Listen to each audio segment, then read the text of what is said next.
Clara Whitmore pressed her gloved hands against the window of the jolting stagecoach, the glass rattling as wheels churned over the rutted road. Beyond the smeared pane stretched a horizon unlike anything she had ever known. Endless plains, scattered with scrub, dust, and sky so vast it seemed to swallow everything beneath it. The West. Raw, unshaped, unforgiving. St. Louis was already far behind her, though its crowded streets still haunted her memory. The sharp cry of vendors, the clatter of wagons, the press of strangers brushing shoulders in markets that smelled of fish and smoke. She had left it all. Left the boarding house where widows like her faded into obscurity, left the pitying glances of neighbors who remembered her late husband, Thomas, and his debts more than his laughter. At 32, she was not yet old, but in the city she had felt used up, with little to offer the world but a strong back and a steady hand at the stove. So when she had seen the small advertisement tacked onto the church bulletin, ranch cook wanted, Wyoming territory, board and wage offered, respectable women encouraged to apply, Clara had folded the slip into her reticule and held it like a prayer. It had been her chance, her way out. Now, 3 weeks later, her body ached from the journey. The stagecoach smelled of sweat and leather, her fellow passengers weary and dust-streaked. But Clara's spirit burned with a cautious hope. She was bound for a cattle ranch she had never seen, owned by people she had never met. What lay ahead was uncertain, but uncertainty seemed better than the hollow certainty she had left behind. As the coach rocked, she rested her satchel on her knees and fingered the contents within. A small Bible with worn pages, her husband's pocket watch, stopped at 4:17, the moment he had drawn his last breath from a fever, and a folded letter of reference from the boarding house matron testifying to Clara's cooking skills. She had little else to her name, but she had never been afraid of work.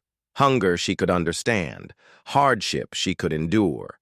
What she could not bear was the suffocating silence of a life without purpose. The driver's shout startled her as the stage slowed, wheels grinding to a halt. Dust swirled in the hot afternoon air. Clara leaned forward and caught sight of a scattering of buildings ahead, a wooden sign hanging crookedly over what looked like a general store, a smithy with its black roof belching smoke, and a few weathered houses clinging to the edges of the street. A town, if one stretched the word kindly. Beyond it, she could make out rolling hills patched with sage and the faint glimmer of a distant river. Cheyenne Crossing, the driver called. Change of horses, last stop before the ranches.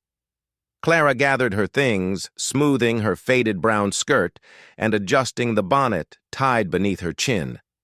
The men beside her, 2 cattle drovers and a merchant with a walrus mustache, climbed down with long strides, but Clara stepped carefully, her boots sinking into the dust.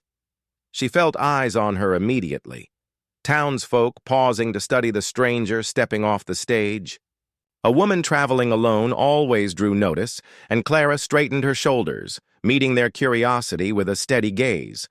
She asked after the ranch, and a boy of about 12 pointed westward, where the land seemed to stretch into forever. That way, ma'am. Big spread. Heard tell they've got near 2,000 head of cattle. Foreman'll likely be waiting for you. Clara thanked him, her heart hammering. Somewhere out there, men she had never met were expecting her to cook for them. Somewhere out there, her new life waited. She could not know, not then, that among those men was a silent cowboy who would change everything. She only knew that she was heading west, with nothing but grit in her belly and a hope she scarcely dared to name. And so Clara Whitmore lifted her satchel, set her feet on the dusty street, and walked toward the unknown. The sun rode low when Clara's wagon finally creaked its way across the wide stretch of prairie, carrying her from Cheyenne Crossing to the ranch.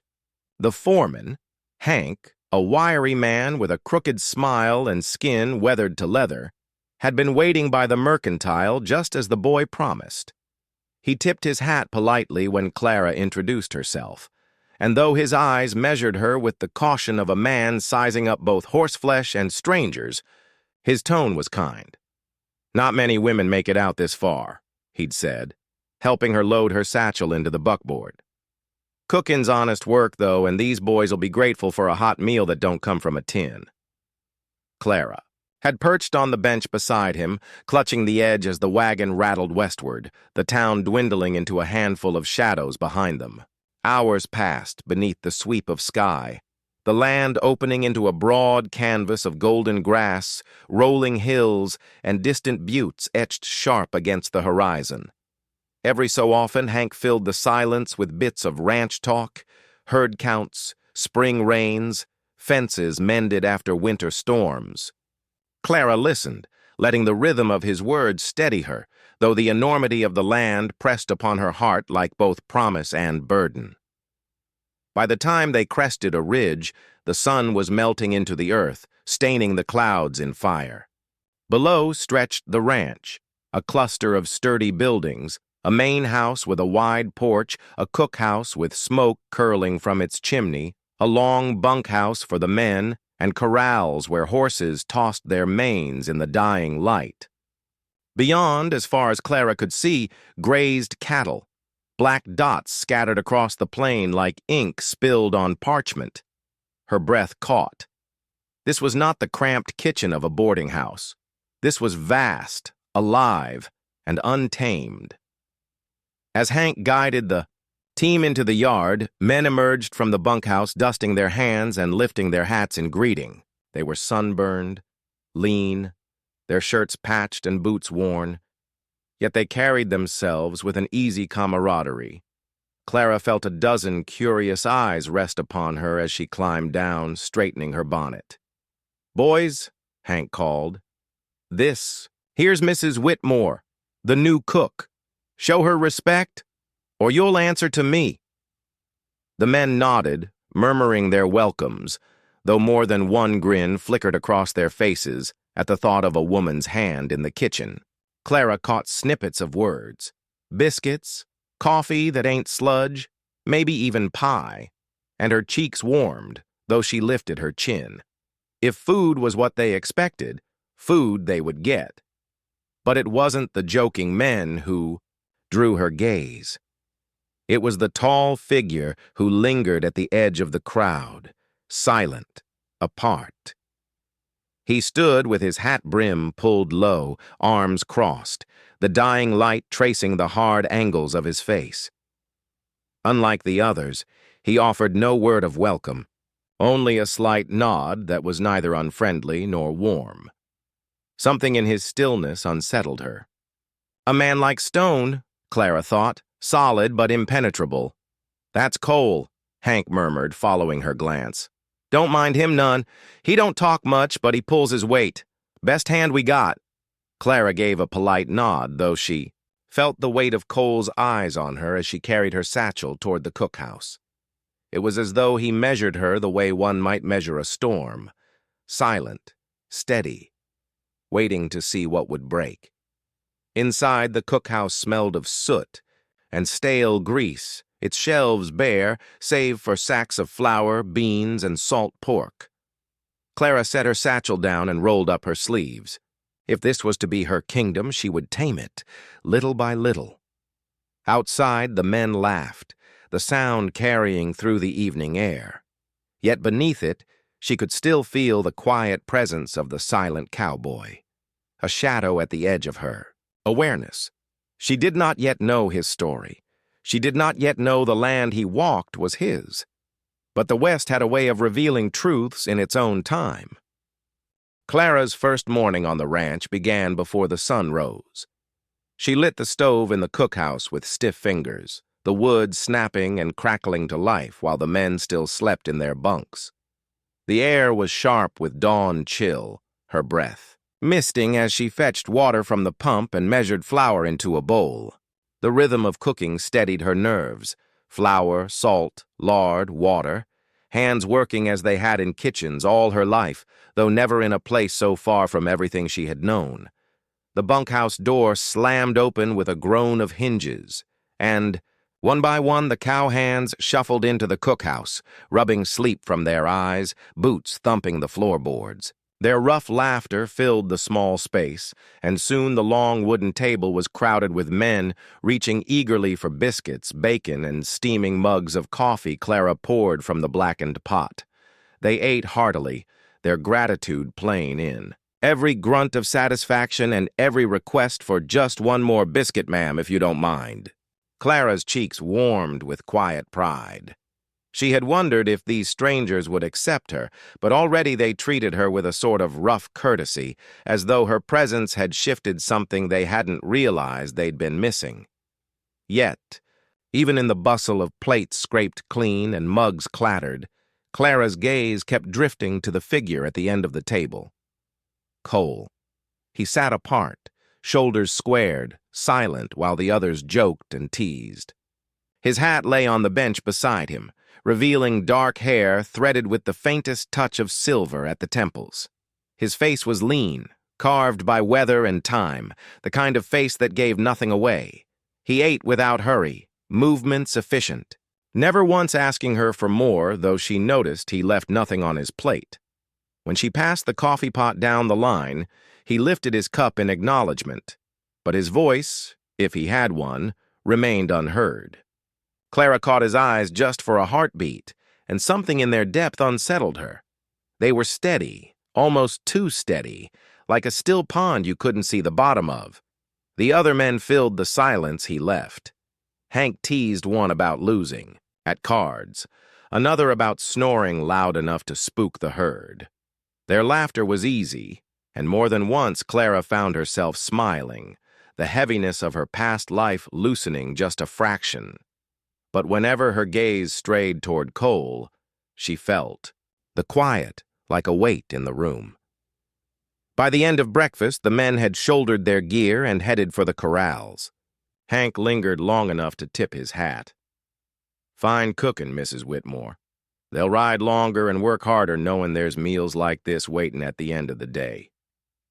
When the door closed behind him, Clara gathered the plates into a tub, rinsing them with hot water.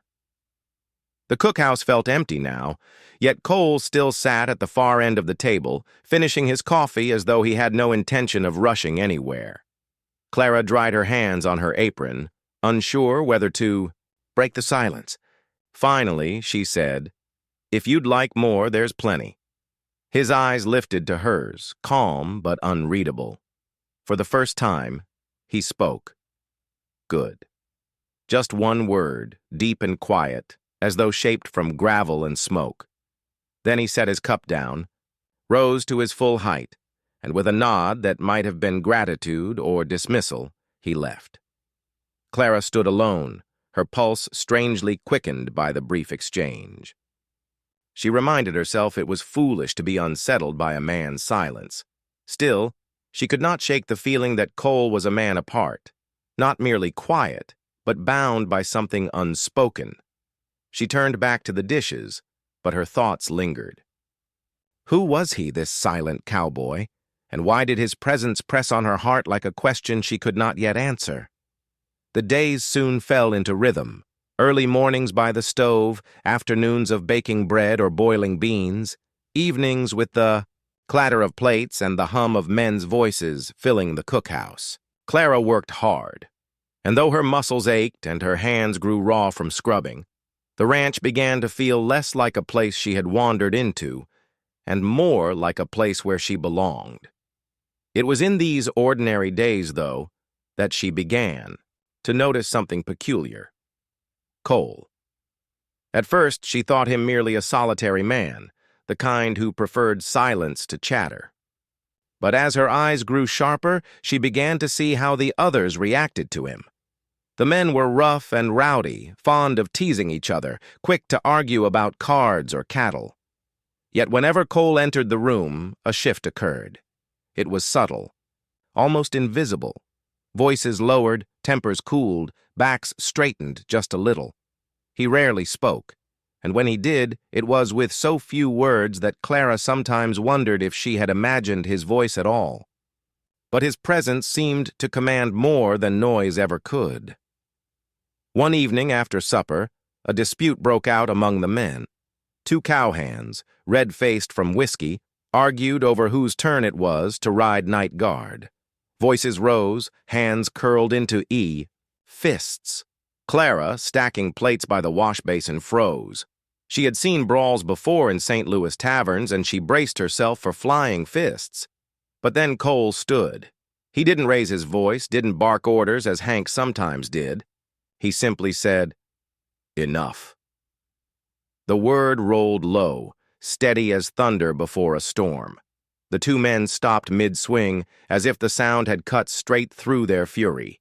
For a moment, the room was silent save for the hiss of the stove. Then, without another word, the cowhands muttered apologies, slumping back to their seats. Clara's breath caught. She had never seen authority carried so quietly, so absolutely. Later, as she carried scraps to the yard for the dogs, she found herself watching Cole as he saddled his horse.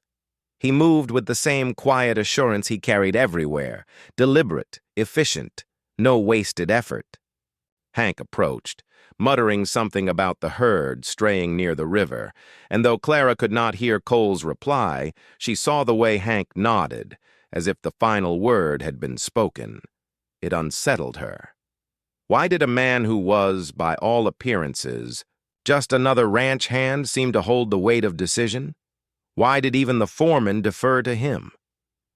That night, Clara lay awake in her narrow bed in the cookhouse, staring at the low rafters. The prairie wind rattled the shutters, and somewhere, beyond, coyotes sang their thin, eerie chorus. She tried to tell herself it was no concern of hers. She was the cook.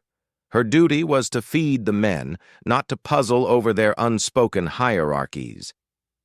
And yet, she could not stop thinking about it. Cole's silence was not the silence of a man with nothing to say. It was the silence of a man who carried something heavy, something that gave him authority without needing to claim it. Clara turned on her side, pulling the thin quilt tighter. For reasons she couldn't explain, the thought made her both restless and curious. She had come west, expecting nothing more than long days of toil and solitude. But already, she sensed that this place and that man would hold more secrets than she had bargained for, and Clara Whitmore, against her better judgment, wanted to know them. By Clara's second week on the ranch, curiosity had taken root in her heart like a stubborn weed. She didn't seek gossip, but she couldn't help overhearing when the men let their tongues wag during supper or while waiting for biscuits to come out of the oven. Cole rarely spoke, but when his name passed their lips, it was always in hushed tones, as though he might materialize out of the shadows to hear them. One evening, while the men lingered at the long table with cups of coffee, Clara heard the talk turn. "Fella rides like the devil himself's after him," one cowhand muttered, shaking his head. "Never seen a man handle a Mustang that way," another snorted. "Ain't just riding. He's fought too. Fought in the war. Union side, I heard. Came back meaner than he left." A third leaned closer, lowering his voice. "Mean, maybe, but fair. You don't cross Cole, not unless you want to find yourself eating dust. They say outlaws took his kin, wife, child, maybe both. Never got the whole story." Clara's hands stilled over the wash basin, dish rag dripping suds. She forced herself to look busy, scrubbing at a skillet, but her ears strained. "Could be just talk," another added quickly. "Man don't say much about himself, and I reckon he'd keep it that way." The conversation shifted after that, drifting back to horses and herd counts. Clara tried to focus on the clatter of dishes, but the words clung to her like burrs. Wife. Child. Lost. The image of Cole's steady, unreadable gaze came back to her, and suddenly the silence around him seemed less like coldness and more like grief pressed deep beneath the skin. Later that night, when the dishes were stacked and the stove banked low, Clara stepped outside for air. The prairie was silver in the moonlight, vast and hushed. From the corral, she caught sight of Cole leaning against a fence post, his hat low, a cigarette glowing faintly between his fingers. The smoke curled upward, vanishing into the night. He did not see her, or perhaps he did and chose not to acknowledge it. His posture was relaxed, but there was something in the angle of his shoulders that spoke of weariness too heavy for sleep. Clara lingered only a moment before retreating, ashamed of her own curiosity. It was not her place to pry into another's sorrow. And yet, lying awake in her narrow bed, she found herself wondering, what would it mean to lose so much that a man wrapped himself in silence like armor? The next day, she caught Cole in a rare act of kindness. One of the younger hands, no more than 17, had tangled his lariat badly and earned jeers from the others. Clara, carrying a basket of bread from the smokehouse, paused when she saw Cole stride over. He didn't scold. He didn't laugh. He simply took the rope, his large hands working with quiet patience until the knots loosened. Then, without a word, he handed it back. The boy's cheeks burned with gratitude. It was such a small thing, yet Clara felt her heart shift. Beneath the hard exterior, beneath the silence, there was a man who cared, perhaps more deeply than he dared let anyone know. Clara returned to her kitchen with a strange ache she could not name. She told herself it was only pity, but some part of her knew it was not pity at all. It was recognition. She, too, had known loss, and she, too, wore silence like a shield. The first sign of trouble came at dusk, carried on the restless bawl of cattle. Clara had just set a pan of cornbread on the long table when the sound rolled across the yard, a low, uneasy rumble. From the herds grazing beyond the river bend, the men stiffened, forks pausing halfway to their mouths. Hank pushed back his chair, eyes narrowing toward the open door. "Rustlers," he muttered. "Gotta be." The bunkhouse erupted in motion. Boots scraped, chairs toppled, hands grabbed. For rifles propped in corners. Clara, still holding her oven mitts, stood frozen in the middle of the cookhouse as the men surged past her, their voices sharp and urgent. "Drive 'em toward the ridge! Circle left, cut 'em off! Keep low!" The floorboards rattled under their boots, the door slamming wide to the night. Only Cole moved differently. Where the others rushed, he was deliberate. He rose from the table with the same quiet certainty Clara had seen before, buckled on his gun belt, and strode out into the yard without a word. Yet somehow, all the other men fell into his rhythm, looking his way as if for orders he never spoke. Clara hurried to the doorway, heart thudding. Outside, lantern lights swung wildly as the cowhands mounted their horses. Hank barked instructions, but it was Cole's steady gestures, the wave of a hand, the tilt of his head, that sent them riding in formation toward the open range. Then, suddenly, Clara was alone. The yard emptied into darkness, hooves pounding, rifles glinting under the moon. For a moment, silence hung heavy. Then came the crack of gunfire. Clara clutched the doorframe. Fear lanced through her chest.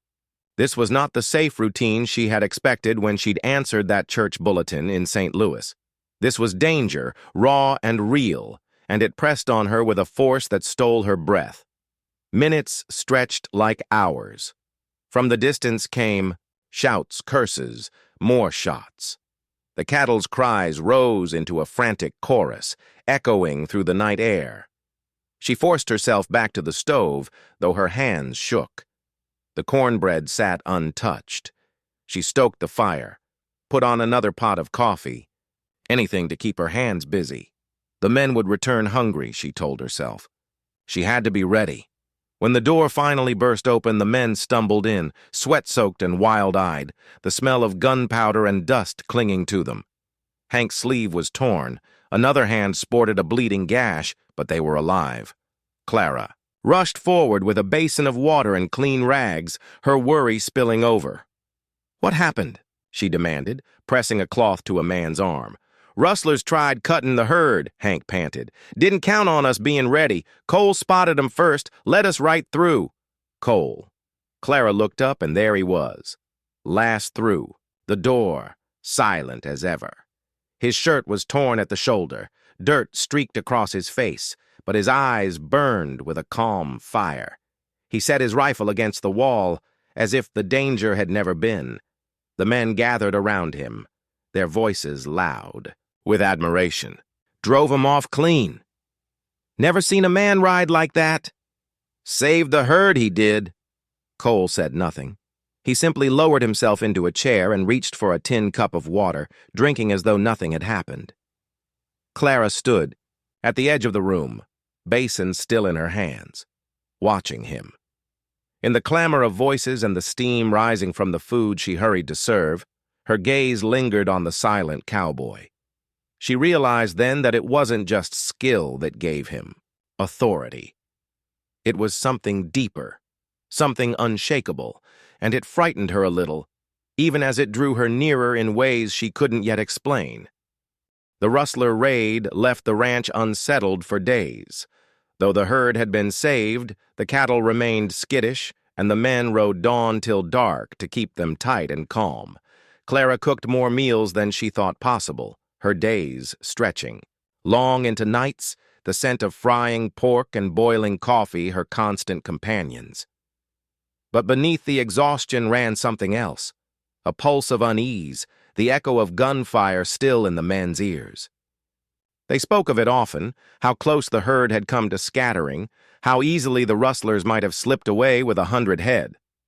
Always, though, the talk circled back to Cole.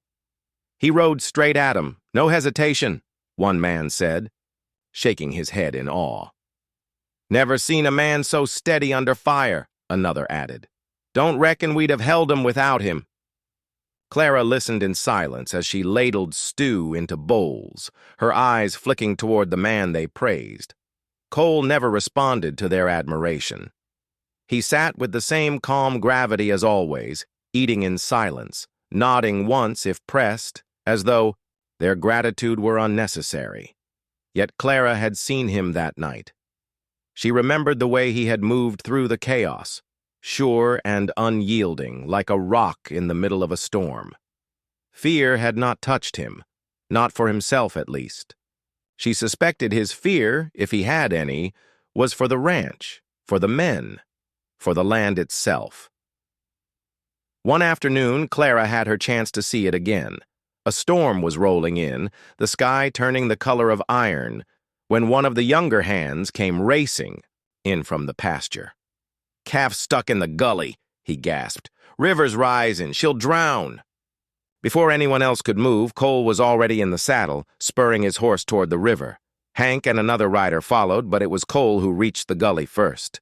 Clara, unable to stop herself, hurried after on foot, skirts whipping, in the wind as she scrambled up the ridge. From her vantage point, she saw it all. The swollen river churning, the calf bleating in panic, tangled in roots at the water's edge. Cole swung down from his horse without hesitation, wading into the icy current that slapped hard against his chest. With calm, measured movements, he freed the calf, hauling it to solid ground.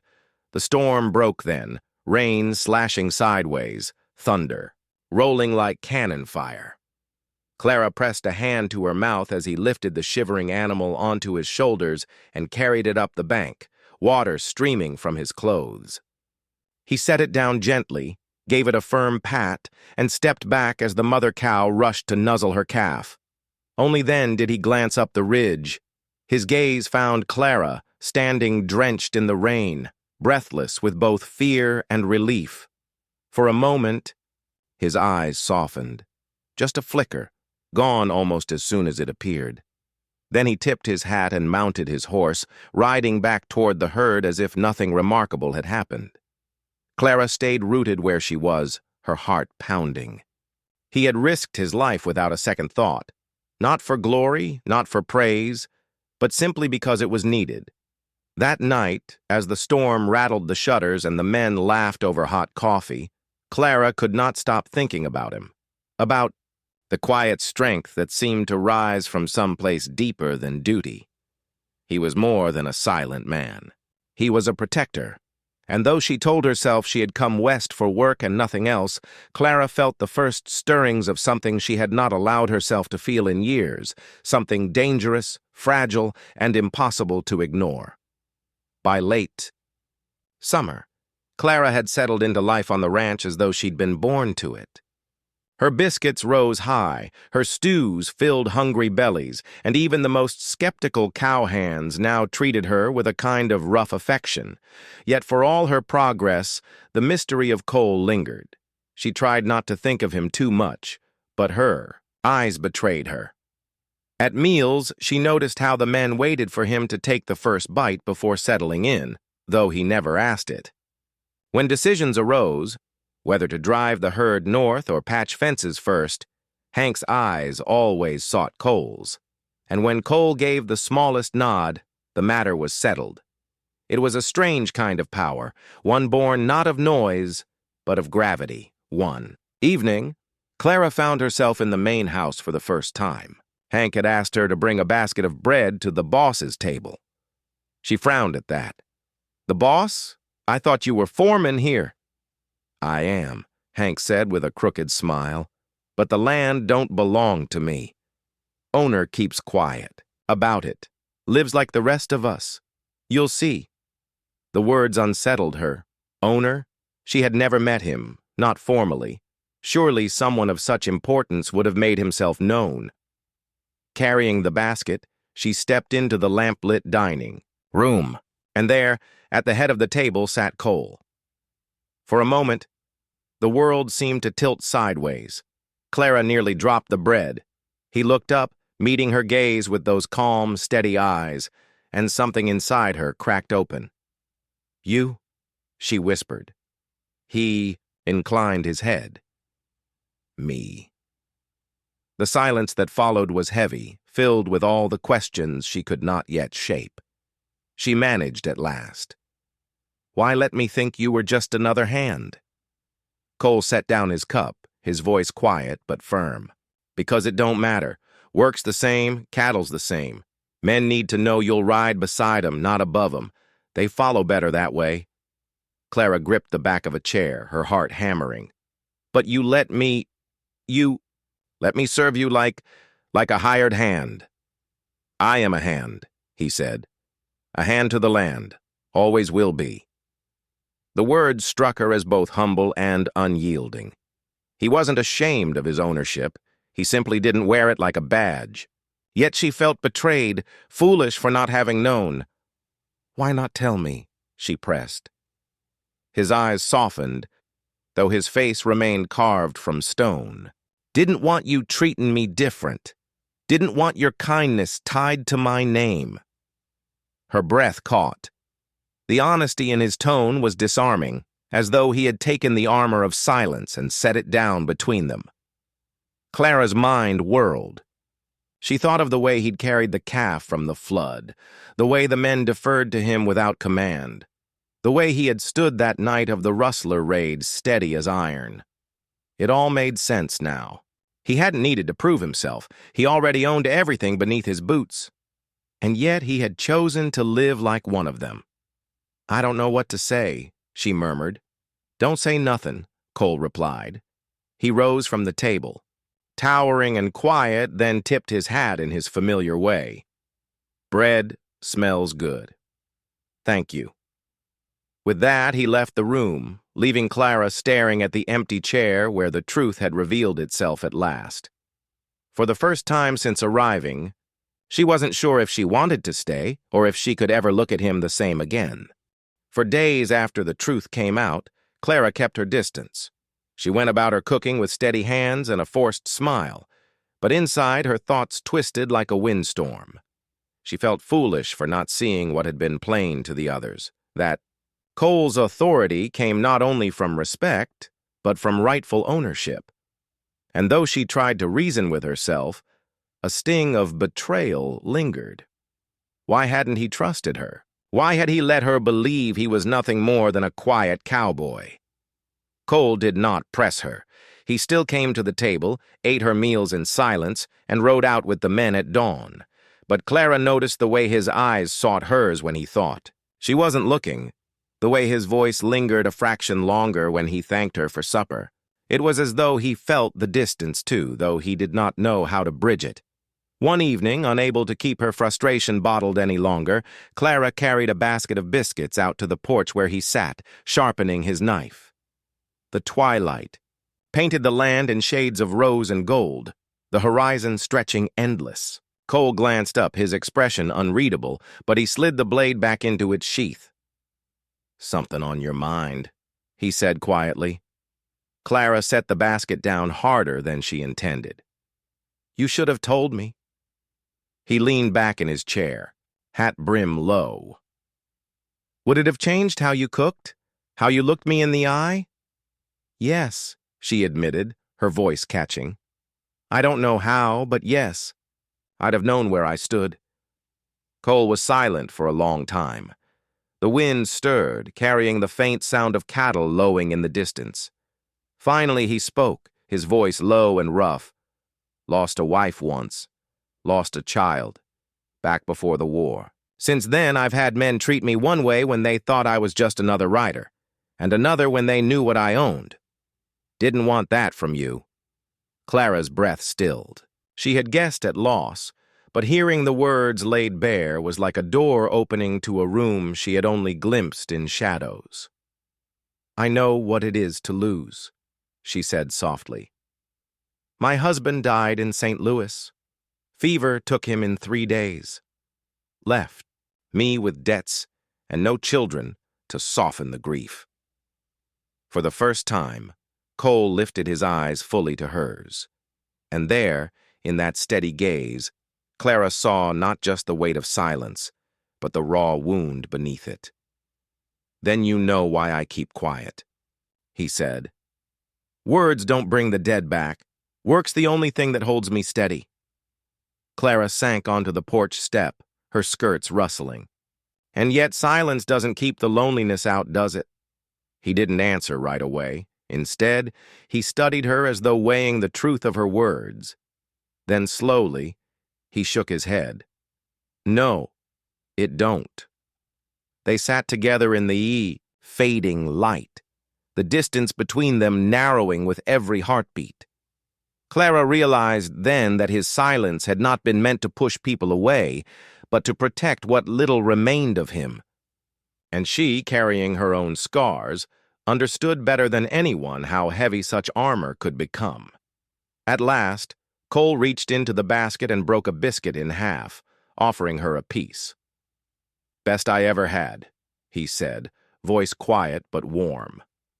Clara accepted it, her fingers brushing his. It was a small gesture, yet it felt like a promise, the beginning of something unspoken, fragile, but real.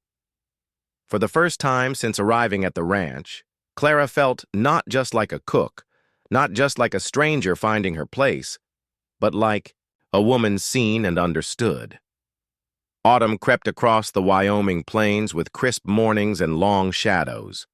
The air smelled of wood smoke and sage. The herds moved slower with the cooling weather, and the men's laughter carried warmer, as though hardship had bound them tighter. For Clara, the weeks passed in a rhythm both familiar and utterly new. Her days were still full of flour and fire, stew pots and coffee pots, but something had shifted since that evening on the porch. Cole still spoke sparingly, but when he did, his words were for her as much as for the men. Sometimes it was only a question. "Need more wood split?" Or, "Want me to haul water for the wash?" But the offer behind it was steady, real, and Clara found herself answering in kind. She brought him biscuits fresh from the oven, saved the last slice of pie when the men devoured the rest, and sometimes lingered at the fence line where he mended posts, just to share a moment of quiet that needed no filling. It was not courtship as she had once known it. There were no flowers, no whispered compliments, no stolen dances in city parlors. But in the way Cole carried her heavy water pail without being asked, or the way his eyes softened when she laughed, Clara felt something deeper than courtship growing between them. One evening, after the herd had been driven down from the high pasture, the men celebrated with loud voices, and a jug passed around the fire. Clara kept to the cookhouse, tidying dishes, until Cole appeared in the doorway. He said nothing, only tipped his head toward the open prairie. She followed.